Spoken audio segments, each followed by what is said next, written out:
explore some of those economic challenges facing the continent. Shraysi Tandon joins us now for day one of the official meetings. You had a chance to have a very important interview to get a better gauge as to what's going to happen next in Africa. That's right, Phil. Africa seems to be dominating the topics and all the headlines today at the World Economic Forum. A lot of discussion over what's going to happen to the continent. It is an emerging and burgeoning continent with a lot of great investment opportunities across the country. Earlier today, I had the chance to speak to Egyptian Finance Minister Dr. Ahmed Galal. Egypt is in a very interesting and transitionary phase at the moment. Last year, we saw all the political problems grab headlines in Egypt, especially with the ousting of former Egyptian President Mohamed Morsi. Egypt is going to be facing elections in March, and I spoke to Minister Galal to see how optimistic he was about the new regime entering the country and what his economic and reforms policies are for the country. There is economic slowdown. There is macro imbalances. There is a question of people want something, their aspirations are high, and the ability of governments to deliver or to meet these aspirations is somewhat low.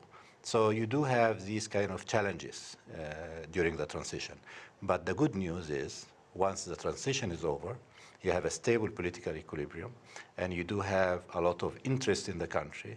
People begin to go back and resume working, and life is a much better life than before the transition.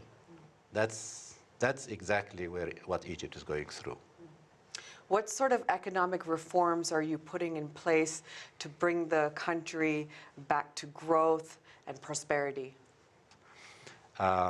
We had two choices.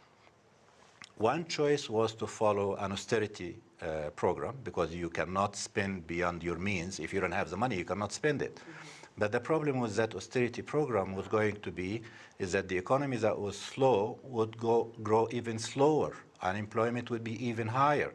And at the same time, the people who went to the squares, not liking what the previous governments were doing, were going to be saying, well, what is this? We did a revolution and you're giving me nothing.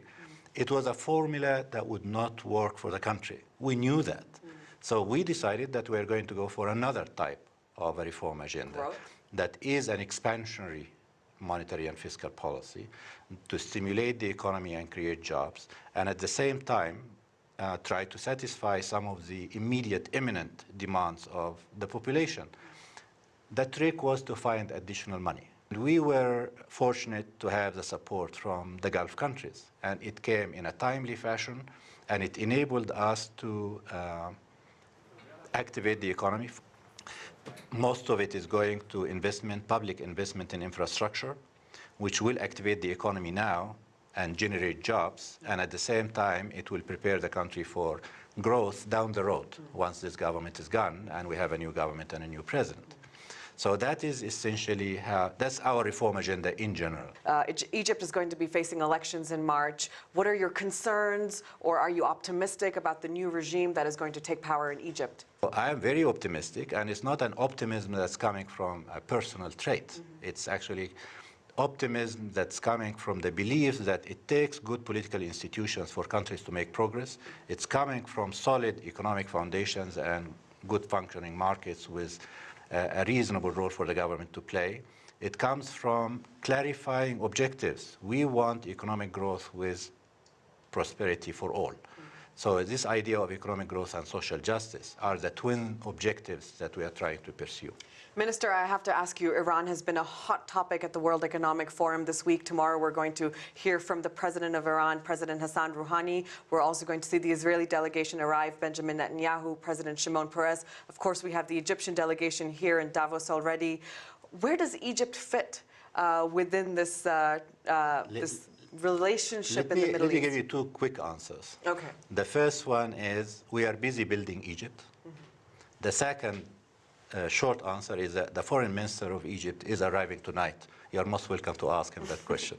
Spoken like a true diplomat. Lastly, before you go, talk to me about Egypt. I'm an economist, by the way. I'm not a diplomat.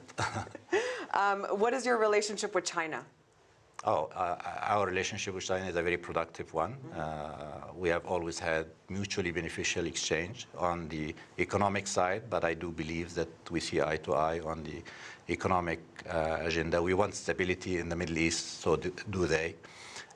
We want peaceful resolution of conflicts, and that's also in common between the two countries, we count on the friendship with China.